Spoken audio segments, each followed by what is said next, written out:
The reason that Flink Learning products are so effective are their research-based approach to literacy skills development. For example, research by Michelle Donnelly in 2006 found that students who heard stories read out loud were 2.5 times more likely to remember their content. The research presented by Robert Marzano in his book Building Background Knowledge for Academic Achievement demonstrates that direct instruction in academic vocabulary can increase scores on high-stakes tests by as much as 34%. And overall, the report of the National Reading Panel concludes that while reading as much as possible, students should be explicitly taught skills in the 6 areas covered by Flink Learning products. Students learn faster and more effectively when they work together to master skills. Flink Learning software supports peer learning from the moment as many as 4 students log in at the same time. When they do, the program provides team help to guide them in how to use the activities together. For example, before a Story Studio writing activity, the program suggests that students decide together what to say on each page, which words or pictures to choose, and then take turns doing the writing, illustrating, and editing.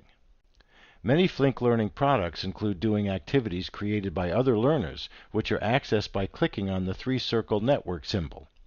Learners are highly motivated to build meaningful activities for their friends and to successfully complete their friends' challenges.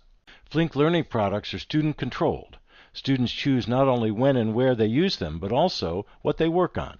As a result, they are more motivated to take on learning challenges, to complete them, and to use their new skills to take on the next level of challenge. They are free to choose any activity at any level and to repeat activities as they need or wish. This approach requires them to take control of their learning pathway, to think about what they want to learn and why. They use information about their performance to decide whether to repeat an activity, move on to a more difficult one, or to do something else entirely.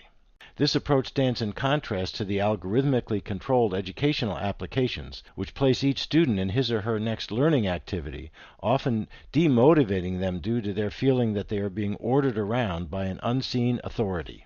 Formative assessment is a conversation between learners and teachers, including peers, about the learner's goals and what it will take to achieve them.